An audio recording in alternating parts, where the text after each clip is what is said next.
नंदुरबार शहरातील लोकांसाठी रविवार आता एखाद्या भयानक नाईटमेअर म्हणजेच वाईट स्वप्नासारखा बनला आहे. होय, तुम्ही बरोबर ऐकलं.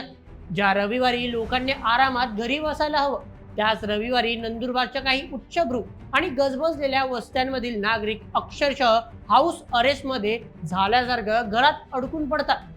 कारण आहे रविवार बाजार.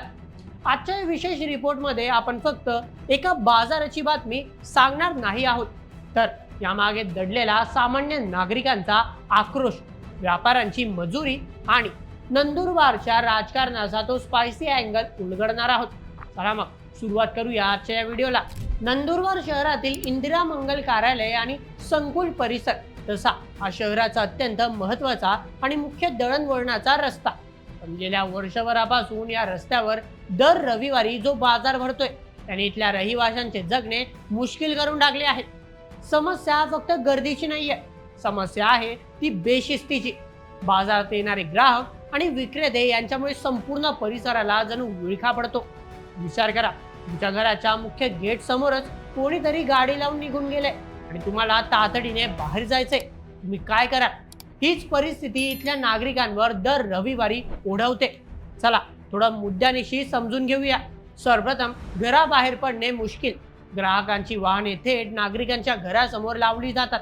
वाहतूक पूर्णपणे विस्कळीत होते. द्वितीय, रुग्णांचे हाल. या परिसरात काही रुग्णालये आहेत, म्हणजेच हॉस्पिटल्स. बाजारातील गोंगाट, आरडाओरडा आणि वाहनांच्या हॉर्नमुळे रुग्णांना प्रचंड मानसिक त्रास सहन करावा लागतोय. उद्या एखाद्या इमर्जन्सीमध्ये ॲम्ब्युलन्स किंवा दुसरी कोणती गाडीला यायची असेल तर ती इथून कशी वाट काढणार? हा सर्वात मोठा आणि गंभीर प्रश्न आहे. तृतीय, वाद आणि हाणामारी. रस्त्यावरील अतिक्रमणामुळे ग्राहक, विक्रेते आणि स्थानिक रहिवासी यांच्यात वारंवार खटके उडत आहेत. दिवसभर गोंधळ, शिवीगाळ आणि भांडणांचे प्रसंग इथे नेत्याचे झाले आहेत. चौथं, लग्नांचा सीझन आणि दुप्पट गोंधळ.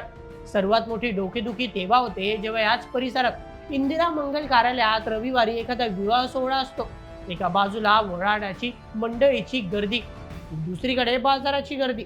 परिस्थिती पूर्णपणे हाताबाहेर जाते. परंतु थांबा, बोले मेच नेहमी सत्याच्या दोन्ही बाजू मांडतो. नागरिकांचा त्रास 100% खरा आहे, पण या बाजारात जे विक्रेते येतात त्यांचाही विचार करणं गरजेचं आहे ना. प्रशासन आणि नगरपालिकेने या व्यापाऱ्यांसाठी शहरात एखादी निश्चित प्रशस्त अशी होकर झोन म्हणजेच विक्रेत्यांसाठीची जागा किंवा स्वतंत्र बाजारपेठ का बनवली नाही? तर व्यापाऱ्यांना बसायला हक्काची जागाच नसेल तर ते रस्त्यावर नाही तर कुठे बसणार? त्यामुळे या समस्येला फक्त व्यापारी जबाबदार नाही, तर नगरपालिकेचे शून्य नियोजन म्हणजे झिरो प्लॅनिंग हे सर्वात मोठे कारण आहे. आता वळूया या प्रकरणातील सर्वात महत्त्वाच्या आणि स्पायसी आणि राजकीय अँगलकडे. हा विषय आता फक्त रस्त्यांपुरता मर्यादित राहिलेला नाही, तर तो नंदुरबारच्या राजकीय वर्तुळात चांगलाच तापला आहे. त्रस्त झालेल्या नागरिकांनी थेट आमदार चंद्रकांत रघुवंशी म्हणजे चंदूभैया यांची भेट घेत त्यांच्यासमोर आपला पाडा वाचला. त्यानंतर या नागरिकांनी नगरपालिकेच्या नगराध्यक्षा रत्ना रघुवंशी आणि मुख्याधिकारी राहुल वाघ यांना एक कडक निवेदन दिले आहे. आता गंमत बघा, निवेदन देणाऱ्यांची यादीतील नावे साधीसुधी नाही. शहरातील अत्यंत प्रतिष्ठित, उच्च शिक्षित आणि वजनदार लोक या लढ्यात उतरले आहेत. एका बाजूला शहरातील उच्चभ्रू सोसायटीमधील मतदार म्हणजेच वोट बँक आहे, जे टॅक्स भरतात आणि थेट आमदारांच्या दालनात जाऊन जाब विचारू शकतात. तर दुसऱ्या बाजूला शेकडो छोटे व्यापारी आणि ग्राहक आहेत, जे सुद्धा एक मोठी वोट बँक आहे. आता प्रश्न असा आहे की नगरपालिका प्रशासन कोणाला खुश करणार? जर बाजार हटवला तर व्यापाऱ्यांचा रोष ओढवेल आणि राजकारण तापेल, आणि जर बाजार नाही हटवला तर शहरातील ही प्रतिष्ठित मंडळी प्रशासन विरुद्ध रस्त्यावर उतरेल. ही एक मोठी राजकीय तारेवरची कसरत आहे. सत्ताधाऱ्यांसाठी हा निर्णय म्हणजे इकडे आड तिकडे विहीर असा झाला आहे. डॉक्टर्स आणि नागरिकांची मागणी अतिशय स्पष्ट आहे. हा बाजार तात्काळ येथून स्थलांतरित करा.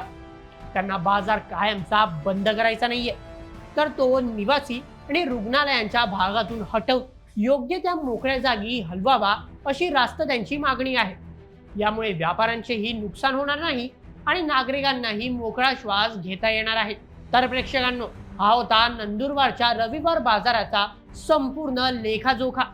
एका बाजूला शांततेसाठी झगडणारे नागरिक दुसऱ्या बाजूला पोटासाठी रस्त्यावर बसवणारे व्यापारी आणि या दोघांच्या मध्ये अडकलेले राजकीय नेते आणि प्रशासक। आमची स्पष्ट भूमिका आहे की विकास आणि व्यापार या गोष्टी शहरासाठी महत्त्वाच्या आहेतच, पण त्या नागरिकांच्या शांततेचा आणि सुरक्षेचा बळी देऊन होता कामा नये। नगरपालिकेने आता एसी कॅबिन मधून बाहेर पडून रस्त्यावर येण्याची आणि यावर कायमस्वरूपी तोडगा काढण्याची गरज आहे। तुमच्या संपूर्ण प्रकरणावर काय मत आहे? तुमचे मत आम्हाला कमेंटमध्ये नक्की सांगा आणि अशाच व्हिडिओसाठी सबस्क्राईब करा बोल एमएच आपल्या युट्यूब चॅनलला। धन्यवाद।